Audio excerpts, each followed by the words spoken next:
tekereza igihe waba ujya ku kazi buri munsi ukajya usanga indege yo mu bwoko bwa kajugujugu yawe igutegereje hanze.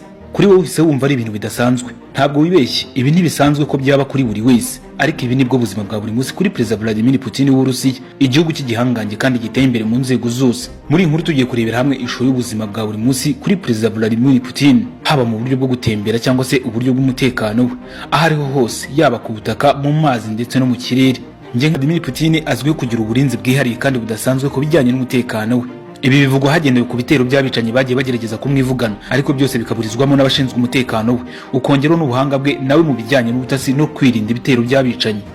Tutarajya kure, reka dutangirire kuri helikopteri cyangwa se indege ya kajugujugu idasanzwe uyu mukuru w'igihugu agendamo.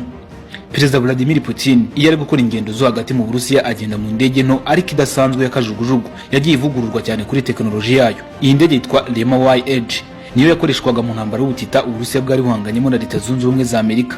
Kugenda muri indege kuri Perezida Vladimir Putin ntabwo ariyo mahitamo ye ya mbere kurusha uko yakoresha ibindi bikoresho byiza kandi bihenze nk'amamodoka meza, ahubwo indege ikoranye ikoranabuhanga ryo ku rwego hafi rwa nyuma isi igezeho uyu munsi wa none mu buryo bw'ubwirinzi no gucunga umutekano w'umukuru w'igihugu.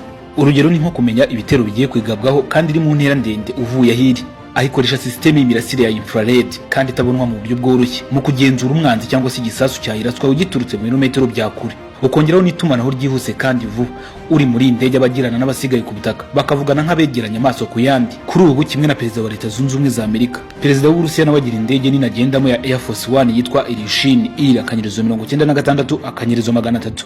Iyi niyo ndege y'agatangaza Perezida Vladimir Putin agendamo iyo ari ku rugendo rurerure. Iyi ndege yakora mu buhanga ushobora kwiyumvisha ko ari ikintu kitakozwe n'abana b'abantu. Ni indege nayo yavuguruwe mu buryo buhambaye ku buryo ushaka wavuga ko ari ibiro, ofisi cyangwa se inzu iguruka bitewe n'ibintu bigize iyi ndege. Iyi ndege yo Putin yicayemo n'ubundi akomeza gukora nk'ukorera mu biro bye. Aba afite kandi ubushobozi bwo gukomeza gutanga amabwiriza yo ku kibuga cy'urugamba no kugenzura operasiyo zose za gisirikare yibereye mu kirere.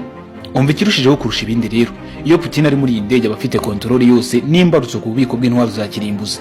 Bivuze ko Putin ashobora no kurasa ibi bisasu yibereye mu kirere cyangwa se atari no mu gihugu cye.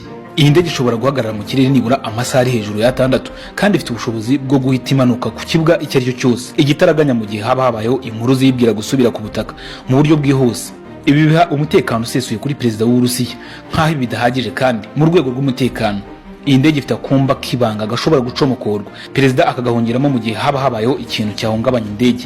Aka Perezida akinjiramo kagahita koherezwa hasi, indege igasigara mu kirere yonyine. Muri iyi ndege rutura harimo gym ifite ibikoresho byose Perezida ashobora kwifashisha akora siporo. Harimo ibyumba binini byiza cyane birimo uburyamo ashobora kuruhukiramo, ibikoresho bigezweho byo mu nzu, byose bigamije gusigasira umutekano w'umukuru w'igihugu. Noneho reka turebe gato ku ngendo akora ari ku butaka. Imodoka ya Perezida Vladimir Putin ni imwe mu modoka za mbere zikora mu buhanga kurusha izindi zose ku isi. Ni imodoka zo mu kiragano cya Mercedes-Benz S600, ariko mu mwaka wa 2018 yahinduwe n'Abarusiya bayongera ikoranabuhanga ridasanzwe.